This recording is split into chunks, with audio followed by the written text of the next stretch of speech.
আসসালামু আলাইকুম। আপনারা সবাই কেমন আছেন? আশা করি আপনারা সবাই ভালো আছেন। আজকে আরো একটা ভিডিও নিয়ে আপনাদের মাঝে চলে আসলাম। তো সম্পূর্ণ ভিডিওটা না টেনে আপনারা দেখতে থাকেন।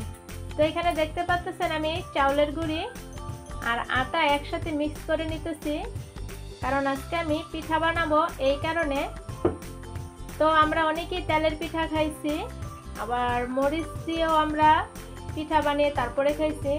তো আজকে আমি তেলের পিঠাই বানাবো ঝাল মিষ্টি দিয়ে, মানে চিনি, তার সাথে থাকবে মরিচ, কাঁচা মরিচ, আর থাকবে মরিচের গুঁড়া থাকবে সাথে। কারণ আমাদের বাড়িতে মানে একটু মিষ্টি জাতীয় খাবারটা একটু কম খাওয়া হয়।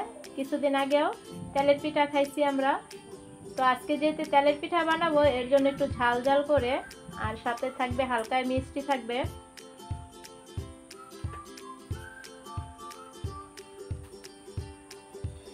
তো এইখানে আমি এক এক করে সব কিছু দিয়ে আমি এইখানে চালের গুঁড়িটা আমি সুন্দর করে আমি মাখিয়ে নিছি। আর এইখান দিয়ে দেখতেই পাচ্ছেন আমি এখন তেলের পিঠা বানাইতেছি। তো দেখতে মাশাআল্লাহ আলহামদুলিল্লাহ খুব সুন্দর হইতেছে। আমি আজকে ফার্স্ট আমি বানাইছি, কারণ তেলের পিঠা বানালে তেমন একটা খাওয়া হয় না, যদিও খাওয়া হয় না তারপরও আমরা বানিয়ে তারপরে খাই।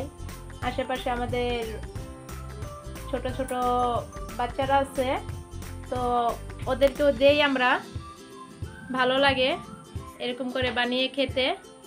মিষ্টি তেমন একটা আমাদের বাড়ির কেউরই পছন্দ না, যার জন্য আজকে একটু ঝাল দিয়ে বানিয়েছি পিঠাটা।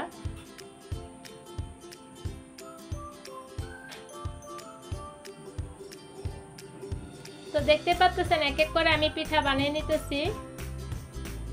তো আপনারা অবশ্যই এরকম করে বাড়িতে ট্রাই করে দেখবেন, খেতে খুব ভালো লাগবে। যাদের একদম মিষ্টি খেতে ভালো লাগে না, একটার পরে দুটা পিঠা খেতে মানে তেলের পিঠা ভালো লাগে না, এইভাবে বানিয়ে খেলে আসলে খুব ভালো লাগবে। না খেলে আপনারা বুঝবেনই না। তো আমি এখানে চিনিও আমি দিচ্ছি, কিন্তু চিনিটা দেওয়ার টাইমে কারেন্ট ছিল না, যার কারণে আমি দেখাইতে পারি নাই। সাথে ছিল চিনি, মরিচের ফাঁকি ছিল মানে গুঁড়াটা, আর কাঁচা মরিচ ছিল, তো আপনারা দেখতেই পারছেন। তো আজকে আমার এই ঝাল মিষ্টি পিঠার ভিডিওটা কেমন লাগছে অবশ্যই আপনারা লাইক কমেন্ট করে আমাকে জানাইবেন।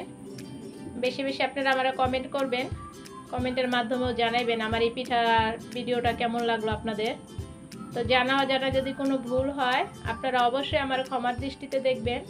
আর যারা আমার চ্যানেলে নতুন আসবেন অবশ্যই আপনাদের কাছে আমার অনুরোধ, আমার চ্যানেলটা সাবস্ক্রাইবার করে আমার সাথেই থাকবেন।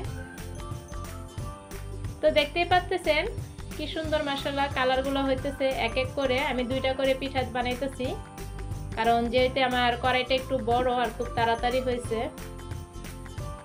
আপনারা অবশ্যই বাড়িতে বানিয়ে খেয়ে দেখবেন। তো এক এক করে আমি সব পিঠা বানিয়ে নিছি। তো আপনারা সবাই ভালো থাকবেন, সুস্থ থাকবেন। আল্লাহ হাফেজ।